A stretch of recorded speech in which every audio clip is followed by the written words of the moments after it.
I am the luckiest man alive. This is round 3 of the Central Pennsylvania Championship, and I'm playing Ilya Schwartzman. I have played him once before. Last time I played him, I had the white pieces. He played an Caro-Kann defense, and I forgot what I was supposed to do in the 4 pawns attack, and I lost.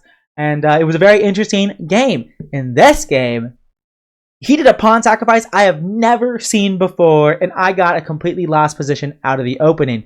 This is game in 60, delay 5, and this is a no engine recap until the very, very end. That being said, right after the game, we did talk about the game while looking through an engine together, so I do actually know the evaluation of this opening. But that being said, let's just hop right into it. He played e4, and I went back to the good old. Was it just for the first move? Why is it just the first move? Whatever. I went back to the good old trusty Caro-Kann. In round 2, I played the Philidor. Round 3, I'm back at it with the Caro-Kann. He exchanges. He plays c4. We both develop knights, and he goes bishop g5. And here, I know, taking the pawn on c4 is completely normal. And one of the moves for white is to push the pawn on d5, and then the knight goes to e5, and there's a lot of theory here. He, however, blundered the d4 pawn. I was like, oh, that's just a free pawn. And I've never seen anyone gambit the d4 pawn. It's not a blunder, it's a gambit. I've never seen that. But I was like, you know what? I'm just going to take it. Like, what am I going to do? Not take it? If I don't take this pawn, like, I can probably play e6. Although, I don't know if this is one of the types of positions where you can play d5. I actually don't know if you can play. It looks like you can just play d5 here and be totally fine. I mean, like, you can probably just take, and after knight takes, white just looks like they have a pretty comfortable position. I guess I could go check, but then bishop d2, and I don't know what I'm doing. Like, I could even. I got to be careful of this knight coming to d8. So I guess I could go back to d8. But this seems very unprincipled, to say the least. You could give a check and try to win my bishop pair and just have this open position. And of course, if I block with my knights, then I won't be able to castle anytime soon. And he could double up my pawn. So this is very comfortable for him, to say the least. If not, just straight up winning on the spot. So I think he would probably play d5 if I played e6. So I have to take the pawn. And he told me after the game that, after we trade queens and he castles, he thought the only move was for black was e5. But I thought after f4, I'm just losing. Like, how am I possibly surviving here? I'm just like, I lost the game. He's going to take here, threatening my knight, and I'm just going to lose. However, there's bishop g4. Which I did not know. And I'm preparing to castle, get my king out of danger, defend my knight. I actually did not know what I was going to do if he went rook d2. Well, I did not even calculate bishop g4. But even if I saw bishop g4, I would not know what to do if he played the rook d2. Like, what am I supposed to do here? Maybe I can play bishop b4, and if he takes my pawn, I can take his knight. After he takes, then I can hop in, attacking his rook and his bishop, and if he takes, and I can take, and if he takes, I just lose. So, yeah, I don't know what I'm supposed to do after rook d2. I'm trying to think right now. What am I supposed to do? I could... Oh, nope, that doesn't work.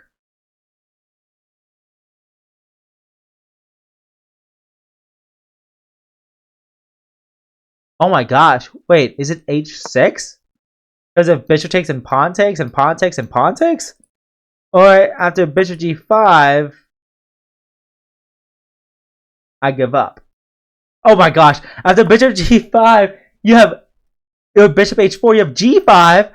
And if pawn takes, this looks winning for white. I mean, you could take either one. Take this one, then you're actually going to be winning this one. I don't know what the idea is here. how is this possibly okay for black? Oh my gosh, there's a fork. So after rook d2, oh my gosh, there's another fork. Oh my gosh, wait. Wow. Knight here though. Oh my gosh. Oh my gosh, what? What? Oh my gosh, wait, what? This is totally okay for black. That's insane. That's insane. Who? How? What? That's insane. Anyways, I did not play e5. I played knight e6, which is losing on the spot. Now it's +2 for white.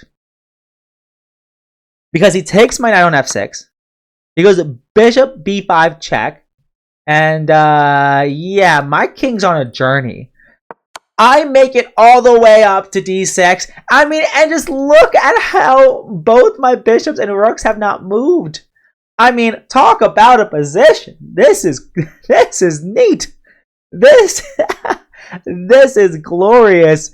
And yeah, this is losing. We found out after the game is that he needs to just develop his knight to f3 or to e2. e2 is slightly better, but knight f3 is also just winning, which makes a lot of sense, right? If you just go like knight f3, there's not much, like, you develop a piece, and I was calculating here that if I go king c5, he actually has b4 check. Oh wait, no, his bishop's hanging. So, yeah, I mean, if we went a4, and then he'd go b4 check. Oh wait, his bishop guards that. Yeah, so I have to just go back. Yeah, just go back. And yeah, I mean, I'm just losing here. Although that's kind of funny, actually. Yeah, I'm losing. He ended up thinking here for over 30 minutes. My opponent. He thought here for over 30 minutes, and he played the move bishop a4. So the idea is, you're not gonna, take, on f6 with tempo, because, it is a check, but now I go king c5, and both your knight and your bishop are hanging. You're just losing. Go check here, then here, takes, and I can take, and your knight is trapped. Game over. Black is winning. So he goes bishop a4 because I can't move my bishop. I don't have anywhere good to move my knight. If I can move my knight here, then he can probably just go check again and check and move his bishop to like b3 or something, or c2. There you go.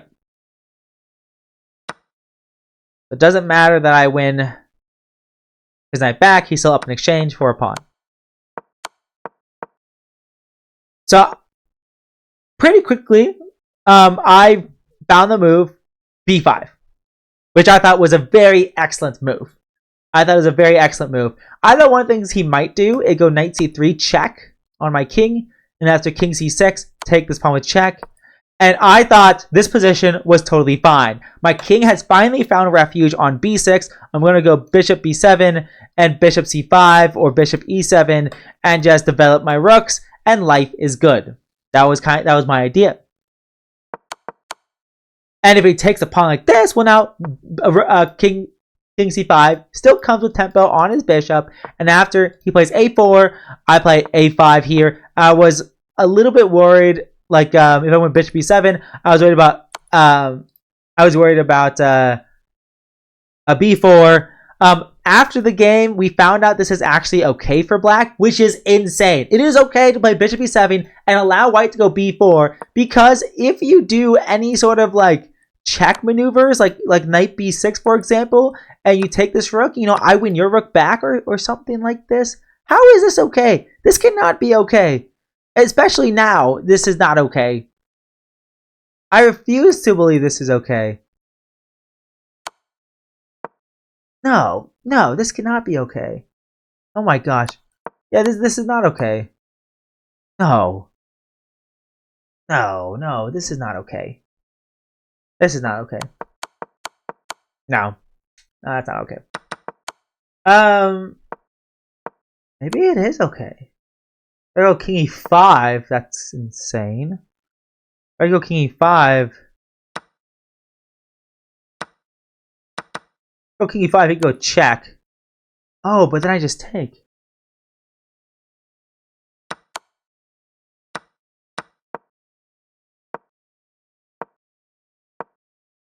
He goes check here. Oh my god, what? With an f3. Oh my gosh, this knight is still trapped because of my knight on e7. On e6, and it go bishop c4. Go bishop c4. Oh my gosh, wait, that pawn's hanging. What? Oh wait, but takes. Wait, I'm up 2 pawns. And that rook's hanging. This game is blowing my mind, dude. I can't calculate this. I can't believe this is okay. Only a maniac would allow b4 here and knight b6. Like, that's insane. Okay. I did not allow b4 with check. I just played a5. And after knight f3, I played bishop b7. And after he moved his knight back, I played bishop d6. So I finished development like a regular human being. Now both my bishops are out. And I might be a little bit better. You know, I do have these double pawns, so his majority of pawns on the queen side are gonna be like in any endgame, they're more likely to queen than my 4 pawns on versus his 3, right? So he has some sort of endgame advantage. But from a middle game perspective, I mean, hey, I got my 2 bishops, dude, and on an open board. So he centralizes a rook, I centralize my rook, and he forces my bishop pair off the board. But now it's an opposite colored bishop endgame. Well, it's still a middle game basically, but it peters out eventually. But I do try to apply a lot of pressure here because I still thought I had some winning chances. I go king b6 just to step out of any like checks. Like, for example, a move. Well, okay, this move loses because of like takes and takes. But let's pretend that it didn't lose to that. And I was just worried about a scenario like rook c4. And check like this, and then I lose the bishop like that. Like, I was worried about a scenario like that.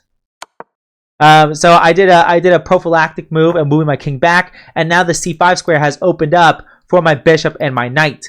And sure enough, after he moves, I move. So it's kind of funny if you pay attention to this bishop and this king. Like, even back here, you know, my king goes on this long diagonal and then goes back to b6, and then my bishop follows. It goes to d6 and then to c5. And then he defends the pawn on f2 because there's no really good way to defend it. So bishop c5 opened up the rook attack on the other rook. So if you do trade, then, you know, I'm studying to infiltrate. And so now if you defend your back rank, it's going to be a little bit uncomfortable here. For example, I'm probably going to go knight f4, actually. Probably just go knight f4 and win this pawn. You know, so it's very uncomfortable for white. So that's why he moves his rook off the open file. And here I'm like, oh, I'm definitely not worse. You know, like, as black, I'm definitely not worse. My king's more active. I have the open file. I mean, he has an open file too, but my knight's blocking it. But my open file is pretty negated by his bishop and his knight guarding all the squares. So that's why I play f5. So I actually think for a while here. I think for like at least 10 minutes here on this move f5. And I decide to gambit the pawn to get my pieces more active. That's basically the premise. So he goes rook e5, I go knight d4. We trade. I think with the rook, and my idea was that if he takes, I might go all in. Rook d2, and if he takes here, I go here, and you can't defend. If you go here, I'm gonna go check here and check and here, and maybe this is not winning. But it's pretty close to winning. I mean, it's as close as I'm going to get. It's as close as I'm going to get. I'm not going to get any closer than this. So I was sort of planning to go all in here. I also have the option of going f6 here and not allowing him to take. But, you know, I definitely have potential here, is my point. So after rook takes knight, then he goes rook c1. He doesn't take that pawn first. First, he wins the tempo on the bishop, and now I just defend. I don't want to go bishop b4 because then you can throw in a check, and I guess it's probably fine for me. I guess looking at it now, I guess it's probably fine for me. I did not realize that was fine for me at the moment that I played this, but I guess it makes sense that I'm fine. I could take this. I could take this pawn, and then if I ever go check, I could go. He could go to a2, and yeah, I really didn't see what I was doing here. I mean, if I go here, I mean he's just gonna take. So if I go here, then what am I gonna play here? If I go rook d2, or this is his turn to move. Yeah, maybe just rook c4 and rook f4 to rook c4 is the way for white to proceed. Point is, it didn't look very promising. Like, why let the rook be super active on c6 when I can just keep my bishop here, potentially move it over to d4, and from b4 it's harder to attack this b2 pawn from c3. So might as well put my rook on the open file first, and then play f6, solidify, force his king to the side, then play rook c7, and now my bishop is no longer pinned. So after he makes a move, I play bishop d4, and he trades. And what he's gonna do if he makes a move like king b3, for example, looking to centralize and go king c4. Well, now rook d2 looks, whoopsies. Rook d2 looks pretty promising. He could go rook d3, but I don't think that works because I can go check. And if here, oh maybe this is losing for me. I can't defend my bishop. Oh, I can, yes. So I win my pawn back, but it's a symmetrical pawn structure, so it's probably still a draw. I didn't realize it was still a draw, to be honest. I thought I might have some winning chances. But instead, he just plays rook d3 and offers a draw. Oh, I put it as white one or black one? No, it was a draw. Let me change those.